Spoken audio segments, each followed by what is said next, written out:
Hello and welcome. Another edition of Coach's Corner, where each and every Thursday, Coach Dave Serrano and myself, we take some time, talk with some college coaches, and kind of help you as student athletes and parents, families, etc., navigate the college baseball landscape, recruiting processes, and so forth. And today I am really excited about being joined by a coach that's been literally in every corner of the country, from New Mexico to Washington to Kentucky, and now at a program that I know as a kid when Gene Stevenson was there, with Wichita State. And it's really almost a foundation block of college baseball if we talk Gene Stevenson and Ron Frazier and Skip Bertman with regard to the Miami, LSU, and Wichita State programs. But head coach Brian Green has been gracious enough to join us today. Brian, thank you for joining me today. Yeah, Walter, thank you. And yeah, you got that right with two things. One, there won't be any more moving. My wife, that's it. That is it. We're going to get fired or we're going to retire in Wichita, Kansas. But special place to be at, special program. Gene Stevenson is still heavily involved. And what an honor to be around someone like that, a Mount Rushmore coach for college baseball that I get to interact with him. But yeah, it's an honor to be at Wichita State and in an Omaha program. And as we make a run towards getting back to the promised land, sitting in this seat is definitely an honor. So, but thanks for having me today. This is a really good time to take a breather before the family comes out for Thanksgiving.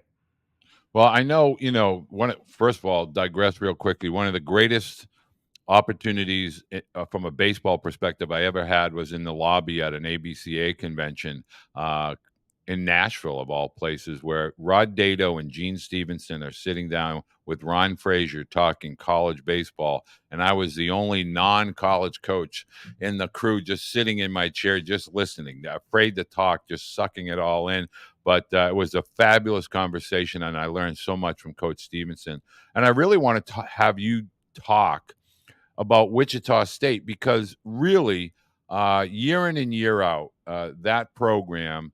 And I know when Eric was there, I did a lot of conversations with him at camps. But Wichita State offers a great out of conference schedule, but even their conference, the AAC, between Tulane, East Carolina, Rice, Memphis. I mean, it's a tremendous baseball conference. And I would love for you to share your experiences as a head coach now at Wichita State and what you're excited about moving forward with the program. Yeah, well, first and foremost, it is a great league, and coming from the Pac-12 and from Washington State, and moving into the American, you always want to go through a league, or at least go through it once. And going through the SEC the first time, it took you about 2 weeks to figure out what that was about. But the American, what a great baseball first type mentality league. But East Carolina, obviously a top 10 program for for a long time. Cliff's doing a great job. Jay's been to the regionals now twice at Tulane. They've been the hot team that comes in and they know how to play those tournaments, but Memphis will get it going. They play with an edge. South Florida has a great facility. Casey's got UAB in the right direction. South Florida Atlantic with Coach Mack, and then Rice. It is a fantastic league. UTSA was very competitive last year. They were tough. So being in the Mountain West, the WAC, the Pac-12, the SEC, the WCC. I know there's probably 3 or 4 more that I've been in my career, but um, it's a competitive league. Coming from the Pac to the American, boy, there wasn't a lot of difference, to be quite honest. The Oregon State feel is one thing in their facility, and when they've got it going in Corvallis, that feels a specific way. East Carolina has a very similar feel with the jungle, but the baseball's good. It's a physical league. It's an athletic league. I think one thing, if I'm a new coach coming in, what did I expect to see? New coach maybe comes into, okay, this will be a 5 to 7 rated league, so you're going to see physicality, probably some velocity, and it was a little different than I thought. Much more athletic league than I thought. A lot more team speed, definitely team speed in the outfield. It wasn't that mentality where you sometimes think mid-major equals strength, not as quick, hit homers and doubles, pitchability on the mound. It's much better league than that. So it's a real league. It should be a 3-team league. I know it's been a 2, and I think Wichita State has a lot to do with that. I think Wichita State, Tulane, East Carolina, South Florida, Memphis. There's a lot of teams in this league that can do something. So we're excited about it. And then you've got Rice with a great tradition as well. But very competitive league. It's a fun league to travel and great cities. So for our parents, I don't want to get into a sales pitch here, but when you're going to Tampa or Memphis or New Orleans, those are pretty good. I mean, you're talking about fantastic facilities, Yeah. fantastic destinations. I want to talk to you a little bit about your recruiting at Wichita State and how you're what type of an approach. But you've been all around the country, so your contacts now, have to be, really utilized or valuable, considered valuable because you have resources, Pacific Northwest, West Coast, Mid Atlantic area, so forth. Where are you based as far as from a recruiting perspective? Do you tend to look local within the states in and around Wichita State, or do you rely on your network to find the best athletes for your program? Yeah, Walter, that's a great question as you go through it for the first time. But I think we've really found a radius, whether that's the Shockers City Connect or the Midwest. But I think when you look at it, I think you look at Missouri, Oklahoma, and Texas is such an easy drive to Dallas, right up and down the 35. I mean, parents can jump in their vans, RVs, and come up for the weekends. And obviously, proximity to your son is very important. But I think we found a nucleus of Kansas, Texas, Missouri, and Oklahoma. We've also found that Wisconsin and Minnesota, we can bring kids down south and maybe bring them into some warmth. You might play in some cold, but you're not going to play in snow. You'll play in some wind. And then I think building from that, I don't think it's a nucleus situation, but yeah, you're going to see California players. You're going to see Northwest players. You're going to see players from the Southeast at Wichita State as well. There's connections that we have there that we have to utilize. But you'll probably see a starting left or right fielder from the Northwest this year. You'll see a starting center fielder from Southern California. And we are certainly knee deep in the middle of that in recruiting. But from a nucleus standpoint, I think you're still going to see a lot of Missouri, Oklahoma, Texas. It's too natural, and us competing with Kansas and Kansas State within the state of Kansas, both for the high school and then specifically for the tremendous junior colleges that are around this region. You can really do well with junior college baseball in the Midwest. Well, I want to let parents know, for decades, Wichita State, Coach Brent, they used to, really almost every year, their pitching staff would have, a really elite talent. And it's no different now. I know that your staff is really, almost a foundation piece of your program. When you're out identifying potential athletes for your program, what are some of the key prerequisites that you looking for, not only with regard to pitchers, but for athletes as a whole? I try to get parents to understand every staff is different. Is it a calling card of physicality? Is it athleticism or a combination of both? Well, that's a great question, especially where we're going now with the 34 and the current climate of college baseball. I think it's so important for the parents if I could provide value on a non self interest base, if I were just a consultant. The days of a coach, myself included, looking at a guy and getting excited about everything works with that player right there and that young man. He's a good student. He's got character, integrity. He's long, but he's 15 pounds short. Those days are pretty much over. Certainly over for a Power Four or a Power Five or a high mid major. The days of a coach being able to say, "We're going to recruit this family into the program. We're going to develop him. We're going to redshirt him. We're going to get him into our system, and we're going to develop culture with this player. And then in 3 years, he's going to be a draft." There's a risk involved from the program. Kids these days, if they're not happy, they leave. And so for the coach, to answer your question, Walter, it becomes: are they physically ready to compete as a freshman? If we're going to recruit freshmen, and for example, Wichita State, we signed 5 freshmen, which might be the lowest number in the country. I don't know, but it's low. And we have 2 junior college players signed. So we have a total of 7 in our recruiting class. Our intention is that we're going to play those players. Uh, Right. there are a lot of programs that don't announce their classes, and there's 20 kids coming in, and there's just no room anymore. So I think it's really important for the parents to know that, number one, the strength component. Can my son compete? He doesn't need to go in and gain 20. You always have to go in and gain 20. We know that. But in that first cycle as a freshman, can you come in and compete physically? Do you not have to make early moves at the plate? Do you not have to jerk your head out of whack to get it up to 91 miles an hour on the mound? Can you physically do that? Number one. And then number two, just the maturity standpoint to be able to come in on your own and establish a routine of work. And I think that would be the second thing that I would offer up to parents is, are you preparing your son from a routine of 6 a.m. to 7 p.m.?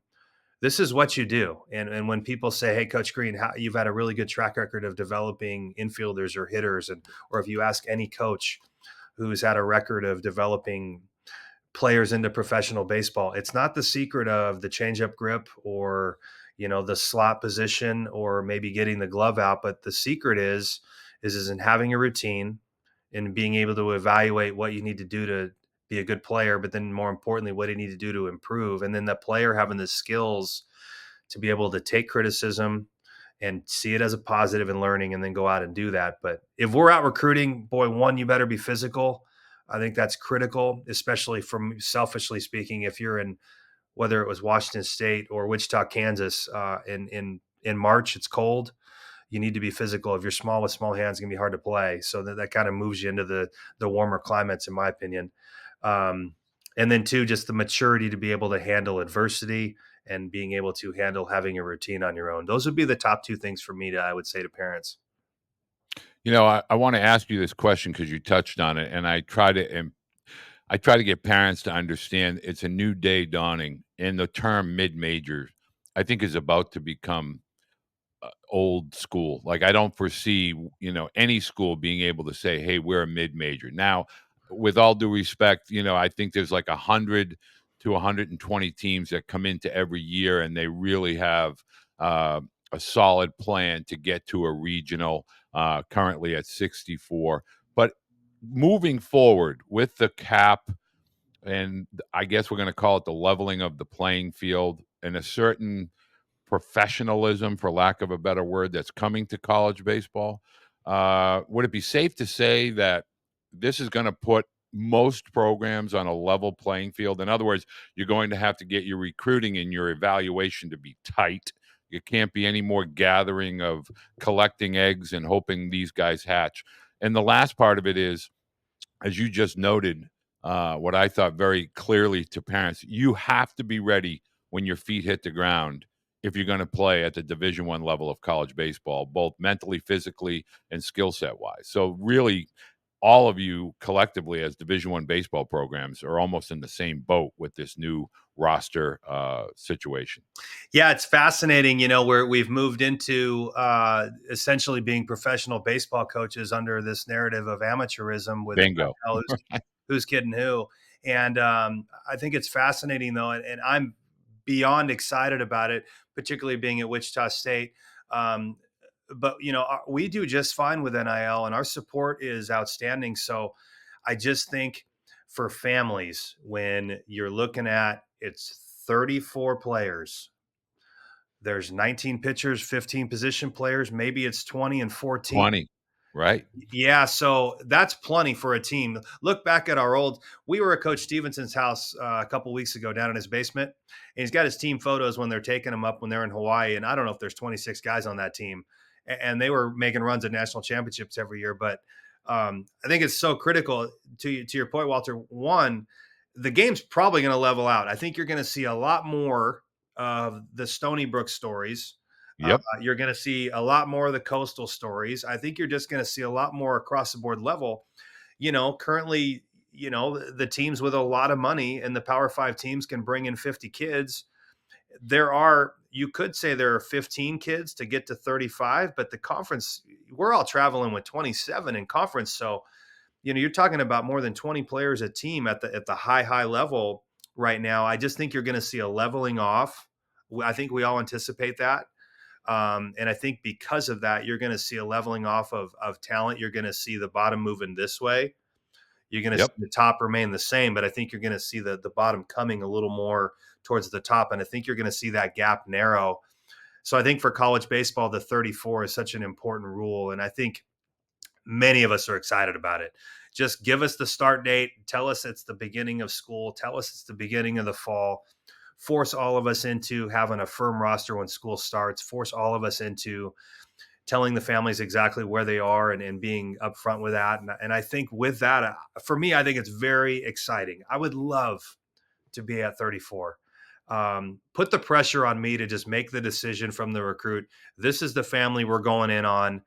We're going to make this work. And if it doesn't, yeah, who's kidding who? He'll go in the portal and then we'll get somebody else in the portal. But there aren't going to be two or three more choices. It's going to force us to coach more. So I think there's exciting times for baseball in terms of regional play. I think it's got a chance to flatten out a little bit, bottom ups. Obviously, top's going to stay the same. Well, I'm going to go down this rabbit hole because I think parents need to hear this, and I think it's an important discussion to have. We talk to parents, and they all want to yell from the treetops that high school kids are getting, screwed. They're getting, this is what happened with COVID. But really, in reality, this is a recalibration of a sport that really had kind of started to teeter on the haves and the have-nots, and now we're bringing it to the center. And parents need to understand: will there be a need for adjustments? Yes, but overall, over the next 2 to 3 years, it's going to make the sport better at the college level. So, if you could kind of discuss a little bit, from a student athlete's perspective, that's say like 15 to 17, what should that student athlete and the family really be prioritizing? I know you talked a little bit about the time management skills and the routines, but is it less, running around the country chasing and more about being ingrained in your process and in your particular strengths and embracing your weaknesses and bringing them up to potentially college caliber skill sets? Yeah, I think it's a fascinating conversation to jump into. If I'm a parent, I've got two daughters, and they like my daughter likes surfing. She goes to Chapman. My other one likes video games, so that part is safe for me. But if I had sons who were sophomores, I would say it's are we healthy enough to do it? Because if we are, we got to get in the weight room. And Right.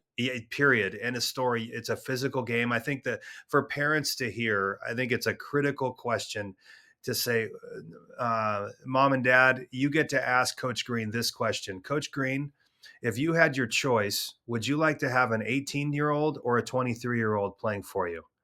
Oh, and by the way, if you don't win, you get fired. Well, I'll take 5 years older. I'll take physicality. I'll take maturity. I'll take Bingo. the drama of 18 to 21 being past it and somebody who's got a little bit of a perspective on failure or what is perceived to be failure.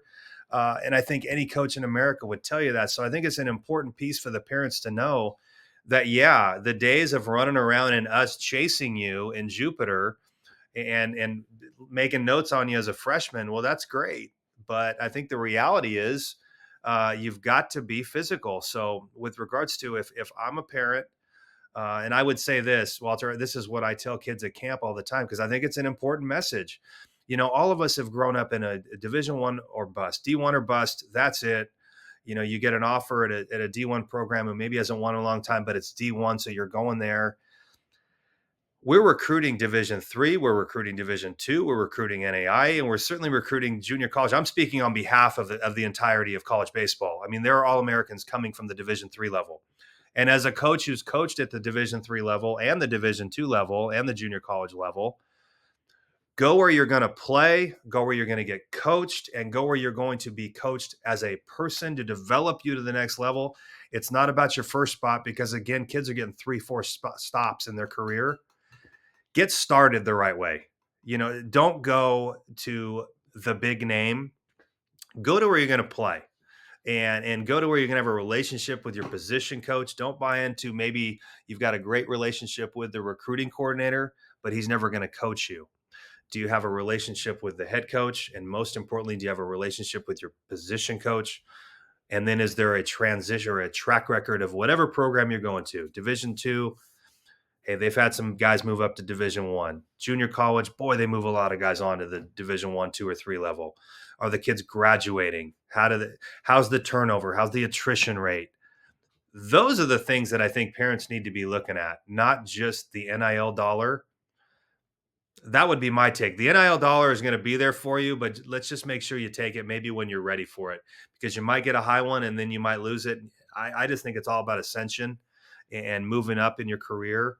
Um, so I mean, I could go for days on this, but I just think kids need to know all you want to do is get into college baseball because the doors are closing and there's too many players and there's not enough space. So if you get a junior college offer and there isn't not another one, take it and lock it in and then go get stronger and see if you can get an opportunity to move upward. Well, for me personally, I think it's absolutely 100%. It's very refreshing, and I believe strongly that parents need to understand the message that Coach Green is presenting you is uh, gold. You need to understand this is not the world of travel baseball and college. They're not the same. Meaning, you can't leave program A to go to program B because the grass is green or the position, the playing time. It's not going to work that way. Whether it's NCAA, NAIA, JUCO, etc. To be a college baseball player from the ages of 19 to 23, you have to have strength. You have to have skill. You have to have baseball IQ. And when I mention those three things, Coach, the last thing that parents ever think about is baseball IQ. To get between the lines, you have to know how to play the game. It's not about your exit velocity. It's not about your spin rate. It's not about any of that. It's knowing situation. It's knowing how to process in game information as it's occurring. Can you talk about the IQ component with regard to where's the right fielder on a base hit behind me? I'm picking up the coach. Is he playing the line? Is he playing in the hole? Where is the right fielder? Can you talk about the IQ component when you're talking to a potential recruit? Well, one of the things that I've learned. This is selfish, but I think this speaks to it. But one of the fun things about Wichita State and not having football is the school in itself lends itself to people who are baseball guys. And so to a parent, or what does that mean, a baseball guy? Well, it means when the game is over, you pull out your phone and you're watching baseball again because you love watching the game and you love learning the game. But yeah, I think the IQ component, that's an area that is a very important one. You can't get smart on the field unless you're playing a lot. Well, at the same time, you need to get in the weight room right now to prepare yourself to get to the next level. So I think the choice that you want to make is who you're surrounding yourself with, number one. But number two, if you've got an opportunity to work for a group, a baseball group who coaches, maybe you play twice a week, but you practice 4 times a week, go there. We have some groups in the state of Kansas, and I'm not sure if I'm allowed to mention them, so I won't. But there are some groups that they coach first. They do. You go to these team camps and you see these programs, and these coaches are out there and they're working their infielders and they're working. There's an understanding that of what we're doing in the infield. There's an understanding of a bunt technique. They know how to take a lead. These are all things that have really gone wayside for us in the arena of travel ball. Unfortunately, even though you would think, well, if I'm playing a lot, I'm learning the game. Well, when people aren't invested in winning and they're just invested in relationships or growing the brand, a lot of times you might not have a conversation with a player about teaching. And so, I have a thing for me personally, and it's provide value, but I'm just so fortunate. I mean, I've coached with Gary Henderson and John Savage and Pat Casey and Rich Hill and Dennis Rogers and Wow. Elliot Avent. I mean, all spectrums. But, at the end of the day, though, what we want to do is teach. And at the end of the day, when we're recruiting players, when you're sitting a player down or the family, and there's not an awareness of the game, that's the problem. Walter, I would add this. Not even add it. I think it's foundational, but the arena of awareness has lost us as a society. I don't want to go on a bandbox here, but Yep. Nope. Yeah, you're right on track. I mean, I bring this up to our players all the time, but how many times are you on a college campus and you're in your car and there are kids just walking across the street with their head buried in their phone, and they could get just blown by, a car could just run them over. But our players are doing the same thing because that's the arena that we're all growing up with, my daughters included. So I think it's just critical that in the people that you're with, we're talking about awareness. We're talking about, because now we're talking about something foundational with baseball. And that Correct. foundation is when you have awareness, you are aware of how you're stretching. Then you're aware of what your front side is doing when you're playing catch. Then you're aware of where your eyes are when you're looking at the game. And you partner with Dave, and it's like, so you're talking about the birds in Southern California baseball when you're on the field 5 hours a day. The entire message is awareness. Where are you? What do you need to be doing? And it's over and over and over again. So the baseball IQ component, I think you're going to see coaches figuring out a way to dive into you a little bit more and figure out how good you are with your baseball IQ, because it is something that we've redone how I have redone how I've coached. 5 years ago, I'm embarrassed to talk about a runner's lane or hitting the front part of the bag, these little things you do on your first day of practice.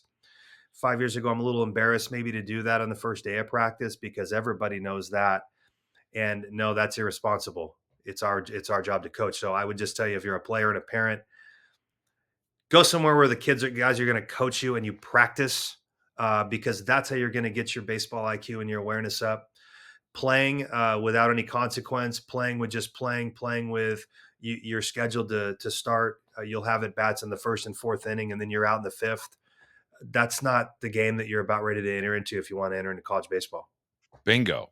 I'm going to end on this because I really feel like your passion is something that's going to resonate with everyone that's listening right now.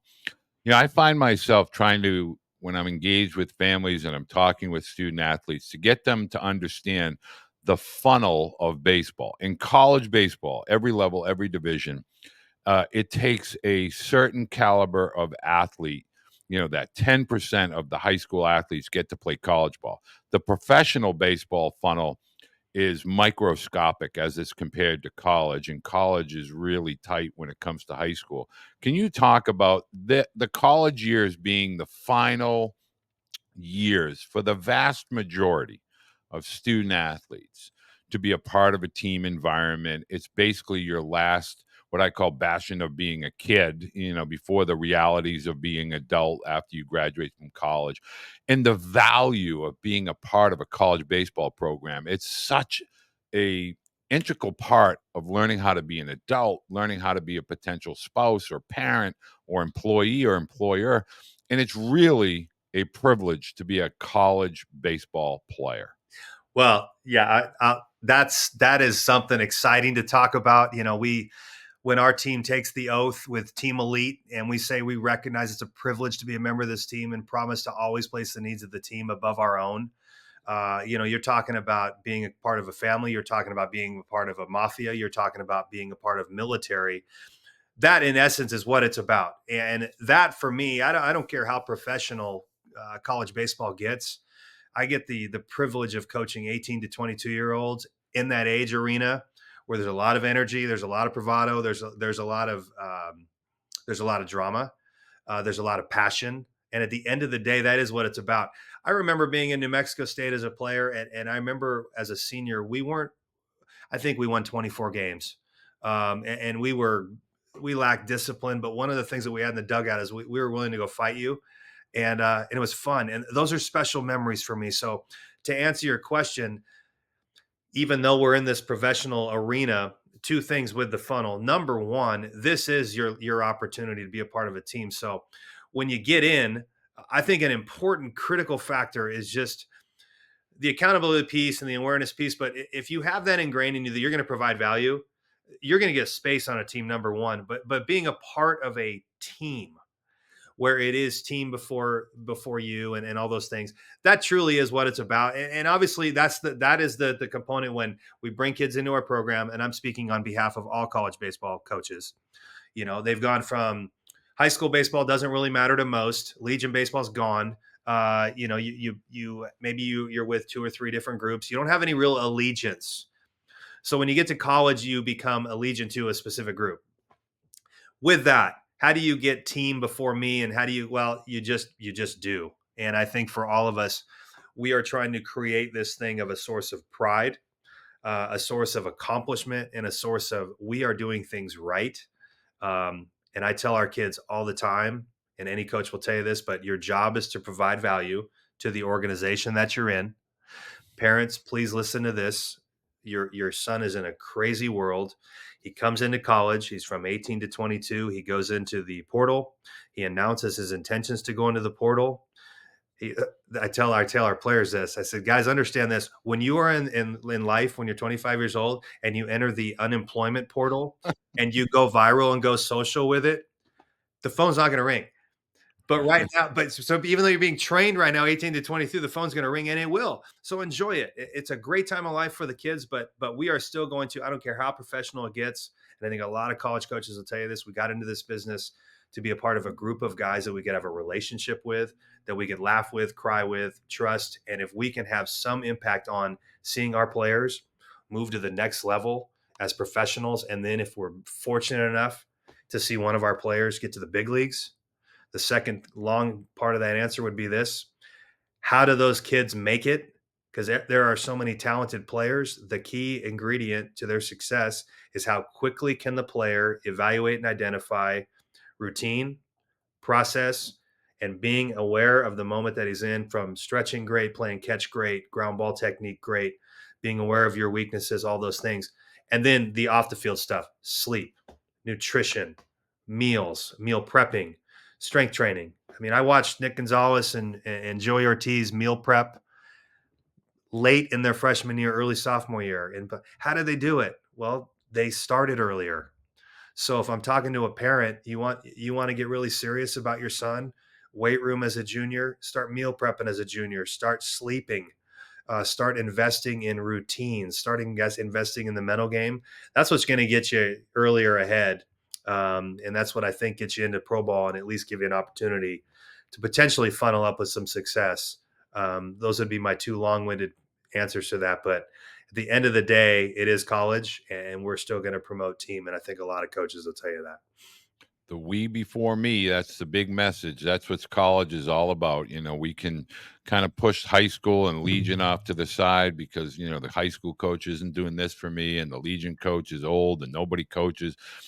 When you get to college, it's all about the we. The sooner you embrace the we, the better your caliber of play will improve and your respect and your abilities will shine the minute that you embrace the we. Brian, I can't thank you enough because everything you've said, I think, offers families and student athletes not only great perspective, but tremendous value. So thank you so much. Happy Thanksgiving. And I really hope your 2025-2026 season, when the changes occurs, goes smoothly. And I look forward to catching up at some ballpark in the future. Sounds great, Walter. And thanks again for having Wichita State on, and happy holidays to you as well. Have a great one. But thanks for the opportunity to get on today. Very, very welcome. And parents, I'm going to have all of the information pertaining to Wichita State, social media, all their upcoming camps. That'll be available in the Baseball Blue Book. I strongly advise you to download that app, get up to speed, sharing your video, not only with Coach Green, but all of the Wichita State coaching staff with regard to pitching coaches, recruiting coordinators, everything that you have to have as far as your recruiting with regard to Wichita State will be in our description in the podcast as well as the YouTube video. Thanks again, Brian. Go Shocks.